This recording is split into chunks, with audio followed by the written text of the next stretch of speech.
RCR, la red que comunica y une al Perú.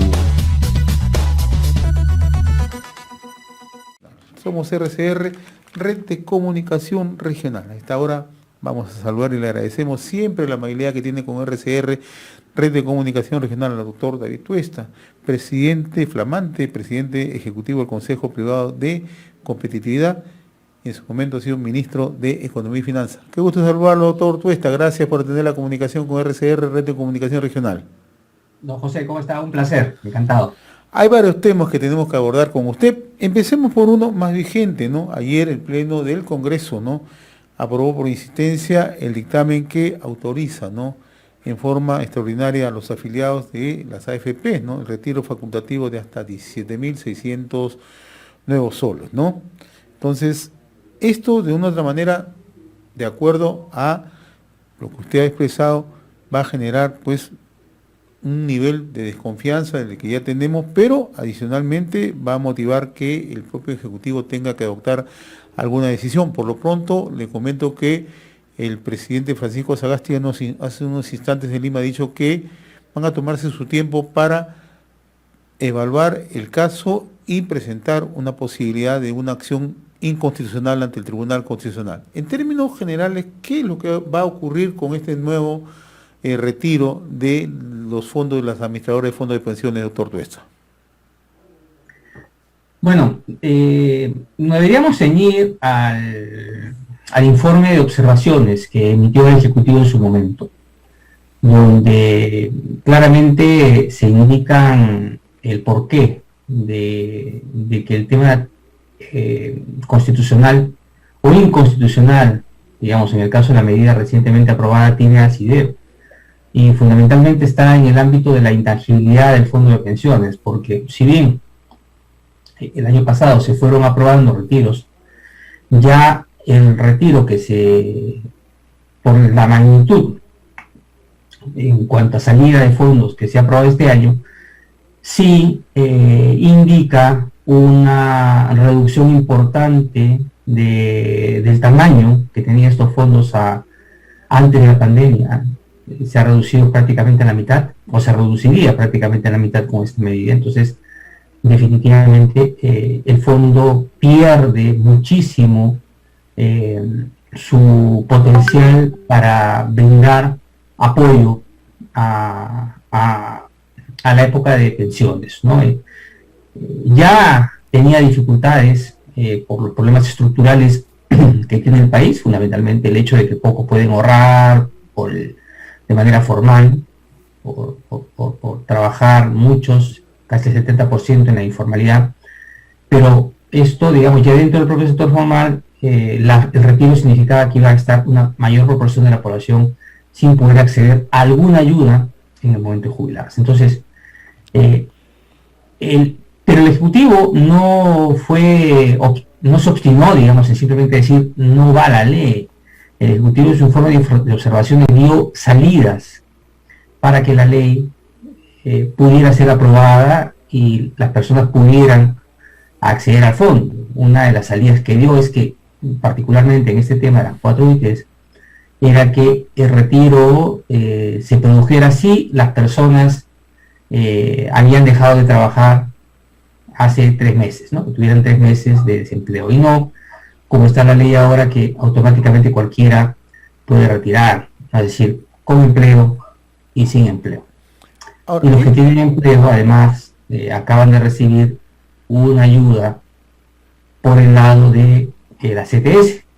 Entonces han tenido ahí una liquidez importante y por tanto, en principio, no estaría en una situación de vulnerabilidad similar que los otros. Entonces, se le dio esa salida, implicaba una salida de recursos mucho menor y se lograba sortear el problema de inconstitucionalidad. O sea, sí hubo una salida que se pudo haber realizado.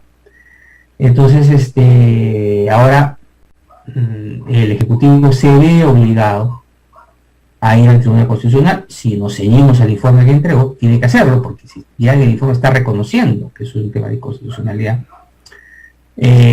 Cuando salió el dictamen, el último dictamen de la Comisión de Economía, ya el MEF había anticipado que se iba a ir al tribunal.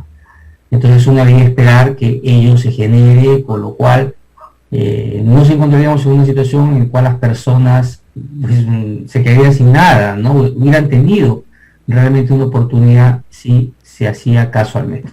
Ahora, este es el quinto retiro, ¿no?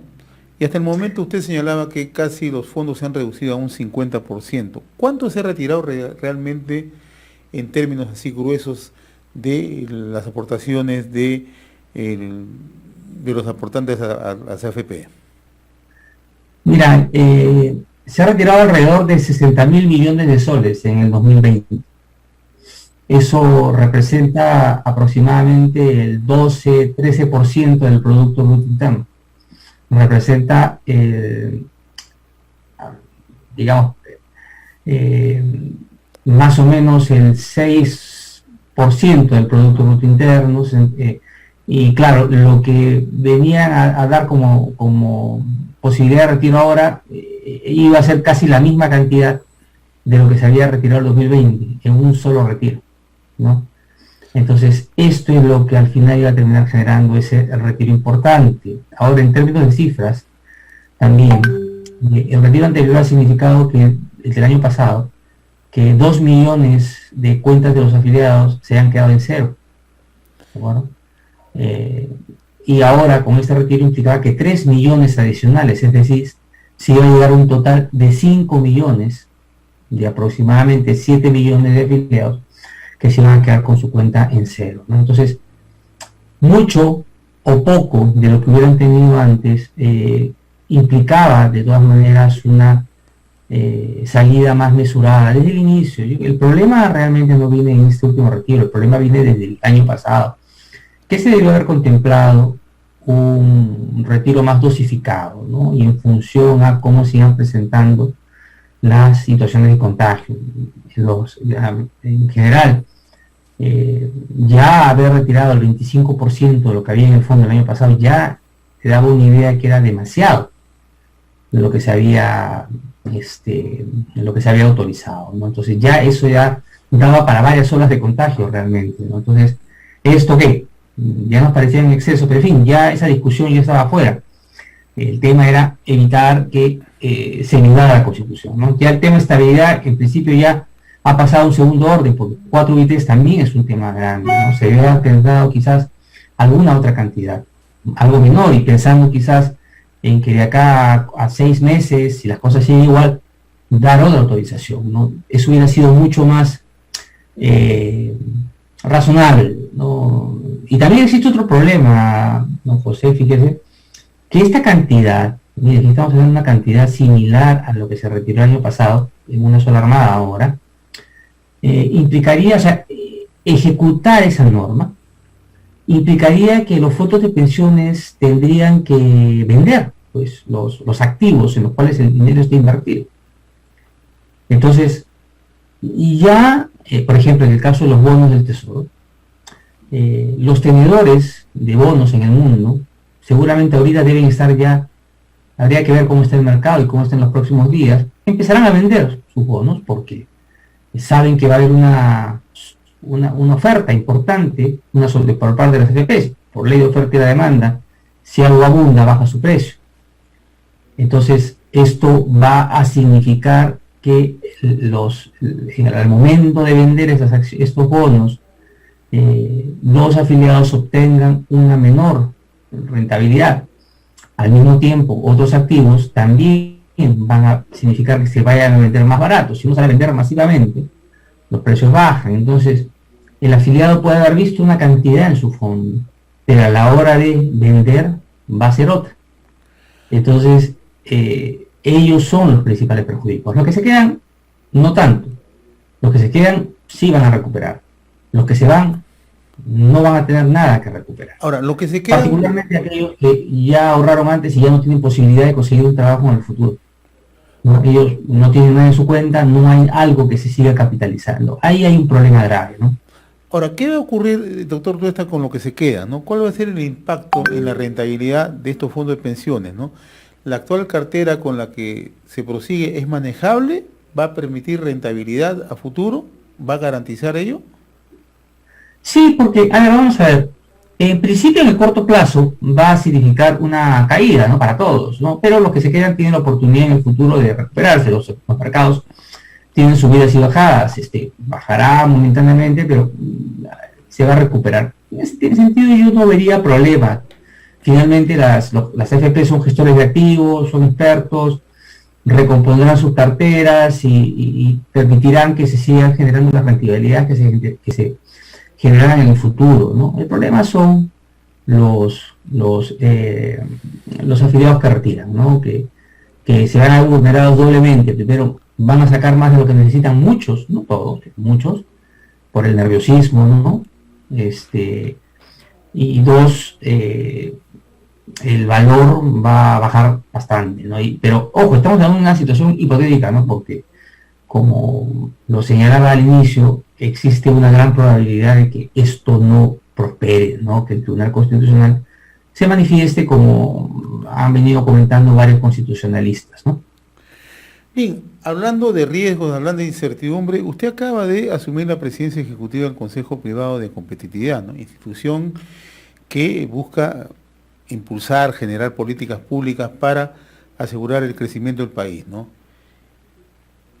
En circunstancias como la que estamos viviendo, doctor Tuesta, ¿no? Esta incertidumbre electoral, estos riesgos, ¿cómo observa el futuro inmediato del país?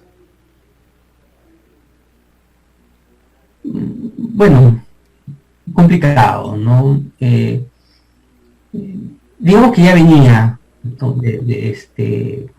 Haciéndose más complejo el escenario, no solo el económico, sino político, ¿no?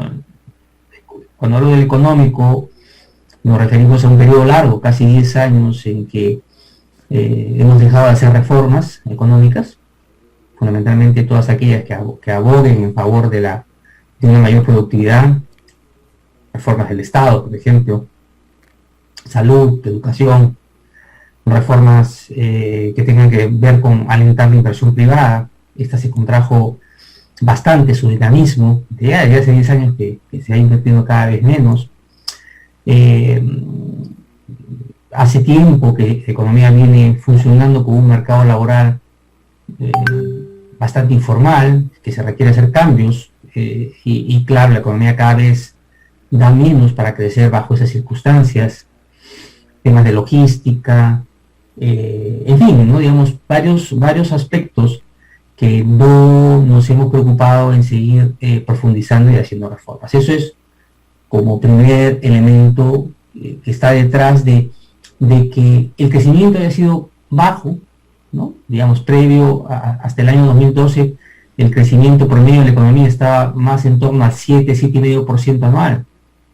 Después de ese periodo, el crecimiento estaba más en el rango del 4%, e incluso han habido momentos en que hemos estado ya puntualmente por año alrededor del 2%. Los últimos 3 años, antes de la pandemia, veníamos creciendo más cercano al 2, al 3, no se habíamos bajado nuestro nivel de crecimiento. En segundo lugar, viene el tema de la pandemia, que eso ya es como el último golpe, ¿no? El golpe clave, ¿no? Que nos viene por todos lados, junto con el escenario económico mundial, y esto significó caídas profundas, como sabemos, pérdidas de empleo importantes. Se han perdido casi 2,5, más de casi 3 millones de empleos, que va a costar trabajo recuperarlos a futuro. No hay experiencias en el pasado cuando hemos tenido gran actividad económica que hayamos podido recuperar de manera rápida el empleo. O sea, esto se va a quedar por un tiempo si es que no se hace algo muy importante. Y quien genera empleo no es el sector público, quien genera empleo es el sector privado. Si no se alienta el sector privado, pues vamos a tener problemas, el Estado no lo va a generar. Y en tercer lugar, pues el otro problema que genera complejidad ya es el tema político, ¿no? Este también no es nuevo, ¿no? Esto también, en paralelo, digamos, en los últimos 10 años también se ha venido deteriorando, ¿no? Como todos sabemos, ¿no? Hemos tenido 4 presidentes en 5 años, eso es un síntoma del problema. 2 congresos, y sabemos todos los problemas y peleas que se presentó dentro del Congreso. Hemos sido testigos de las actitudes también del reciente Congreso, en un periodo muy corto, de año y medio, pero que Creo que justamente por ello han estado muy incentivados a hacer una serie de aprobar una serie de proyectos legislativos quizás no suficientemente reflexionados. Y ya para rematar, en el ámbito político, pues cae el problema de, no sé si problema, pero el evento de el proceso electoral, ¿no? El proceso electoral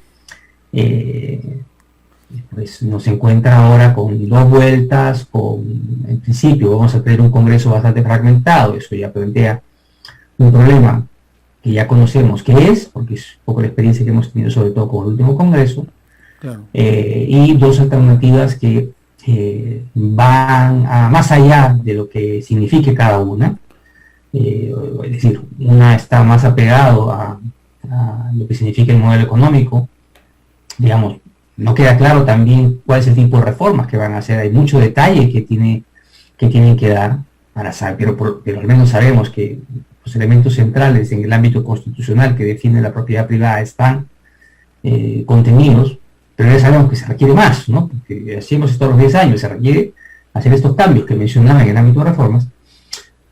Pero en otro lado tenemos otro partido que propone, por más allá de que hayan moderado un poco su discurso aparentemente con el compromiso que acaban de lanzar, todavía hay insinuaciones de un mayor intervencionismo e incluso mantienen el tema del cambio constitucional a través de una asamblea constituyente que también, de acuerdo a todos la mayor parte de la constitucionalistas, no sé si todos, pero todos los que he leído lo señalan así, no está contemplado, ¿no? No hay posibilidad de hacer asamblea constituyente. Entonces, eso ya te dice que va a ir por un cauce que no es el institucional, ¿no?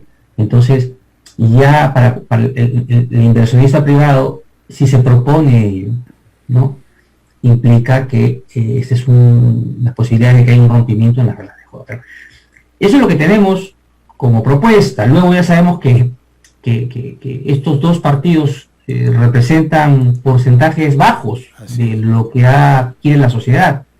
Entonces, al final, más allá de lo que cada plan diga, con las características que les he comentado, mi impresión es que la realidad, es decir, el mapa político, de cómo están repartidas las fuerzas en el Congreso, va a terminar, de alguna manera, pues, creo yo, reduciendo estas posibilidades extremas, ¿no? Que se pueden presentar en algún lado. O sea, queda mucho por ver, ¿no? No hay una bola de cristal para saber cómo esto va a acabar, pero lo que sí es cierto es que así está puesto el menú sobre la mesa, ¿no? Ahora está en discusión y algunos candidatos, particularmente Pedro Castillo, la propia Verónica Mendoza, que acaba de suscribir ya una alianza política con Pedro Castillo, muchos exhiben el modelo boliviano, ¿no? Y dice que el modelo boliviano es un modelo exitoso, ¿no? ¿Es ciertamente un modelo exitoso el modelo económico que se ha aplicado en Bolivia o estamos frente a una burbuja que en cualquier momento estalla? Mire, las circunstancias de cada realidad es distinta, ¿no? El modelo general de Bolivia o el ecuatoriano, estamos hablando de 2 economías cuya interrelación con el mercado internacional previo a la asunción de ambos gobernantes era bastante reducido. Las características de estructura industrial de ambas también bastante complejas. Fundamentalmente ambas dependen muchísimo, más que el Perú, de recursos naturales, ¿no? En el caso de Bolivia, fundamentalmente del gas; en el caso de Ecuador, fundamentalmente del petróleo, pero pequeñas y poco abiertas en ese momento. Entonces, comparativamente al Perú, estamos en una situación de partida diferente, ¿no? Entonces, en ambos el crecimiento estaba basado en intentar más o menos mantener las cuentas fiscales y la gestión monetaria más o menos en orden, ¿de acuerdo? Más o menos, porque luego, cuando los precios internacionales bajaron, ambas economías han sufrido bastante, ¿no? En términos de financiar. sus niveles de endeudamiento. Entonces, ¿qué pasa? Has tenido un periodo largo de crecimiento gracias al boom de precios internacionales que hubo a la década anterior, la década antepasada, ¿no? Hasta antes del 2012 hubo un crecimiento muy importante de los minerales. Ahí se produce este crecimiento.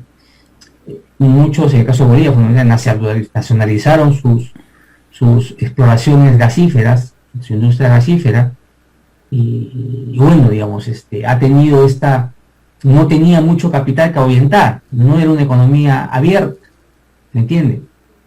En el caso de Perú, que sí es una economía abierta, bastante integrada con el mundo, sí tenemos bastante que perder. Y estamos comparando una economía como el Perú, que es grado de inversión, ¿de acuerdo? Que está considerada, queremos que nos sigan considerando así, como una economía que da confianza al inversionista. Por eso es que tenemos los niveles de ingreso por habitante casi el doble o el triple que Bolivia.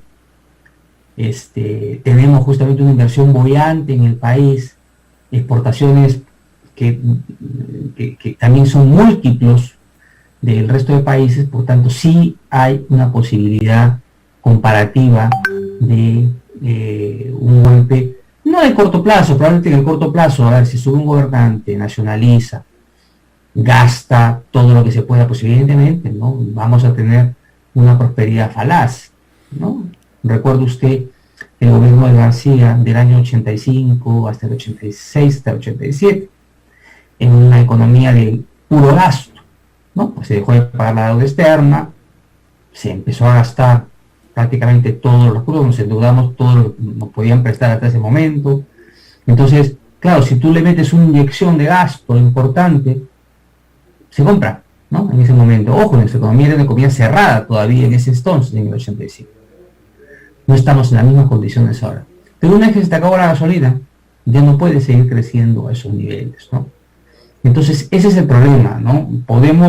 Seguramente hay espacio fiscal para hacer algún esquema de prosperidad falaz, como le comentaba inicial. O sea, vamos a adelantar una bonanza en los primeros 2 años o quizás el tercer año. Después ya nos acogemos a la realidad.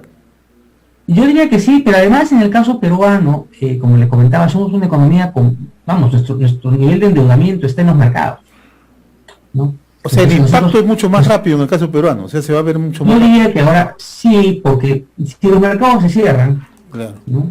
Porque las reglas de juego cambian, sería más complicado, diría yo, generar una situación como, digamos, de prosperidad falaz incluso, ¿no? O sea, sería mucho más complejo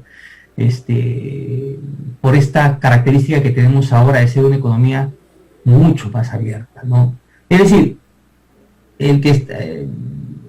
se habla, por ejemplo, en algunos casos nacionalizar, en otros casos se habla de hacerlos pagar 70% de impuesto a la renta, en mi caso. Pero bueno, no se pueden ir, ¿no? Estarán acá, pero obviamente no tendrán ninguna intención de invertir más allá de lo necesario. Sí, se van a llevar el 70% del capital, ¿no? El 70% de mis utilidades, ¿no? Tengo otras opciones donde invertir, tengo posibilidades exploratorias en Chile, me voy a Chile, porque ahí lo que está al ladito, y no tengo esta carga tributaria que me está dando ahí, ¿no? Los que invierten en minería en el Perú, los grandes complejos mineros, son grandes operadores en el mundo, que invierten en aquellos países que les brindan las mejores condiciones para inversión. Entonces tú hoy empiezas a ahorcar a la gallina de los huevos de oro, pero a futuro no vas a tener más gallinas, ¿no? Otras gallinas de huevos de oro van a ver y no vengo al sitio donde me ahorcan, me voy a otro país. O sea, liquido el mercado y liquido las inversiones, así de sencillo. Sí, exactamente. Entonces, por eso yo creo, si me permite, mi reflexión es que no es pragmático esto que se está planteando, ¿no? Y bueno, y hay un tema, ¿no?, importante. También hay que ver cómo funcionan nuestras instituciones, ¿no? Porque plantear un impuesto de estas características no puede ser ejecutado desde el Ejecutivo. ¿ok? Esto implica un tránsito a través del Congreso, ¿de acuerdo? Entonces, ahí hay una primera barrera, ¿no? Entonces, por eso digo, o sea, hay que tener también cautela, ¿no? Respecto al discurso. O sea, el discurso mismo, sí, evidentemente, puede ya generar expectativas negativas del inversionista. O sea, no necesito que se haga estas medidas, ¿no? Ya Claro. basta con manifestar la intención. Seguramente muchos inversionistas van a empezar a tomar cautela y de repente no realizar planificaciones de inversión para los próximos 5 o 6 años, ¿no? No obstante que la probabilidad de que esto suceda aún no sea clara, porque como le menciono, muchas de estas cosas no podrán salir de la decisión del Ejecutivo. Del Va a gobierno, requerir claro. Si no, aprobación del Congreso. bien, doctor David Tuesta, ha sido suficientemente claro, ilustrativo, sobre todo en las circunstancias que estamos viviendo en el país. Yo le agradezco, como siempre, la amabilidad que siempre tiene con RCR, Red de Comunicación Regional. Un abrazo a la distancia, felicitaciones por la reciente designación como presidente ejecutivo del Consejo Privado de Competitividad. Ya estaremos hablando sobre esto con mayor amplitud. Un fuerte abrazo. Igualmente, don José, cuídese mucho. RCR, la red que comunica y une al Perú.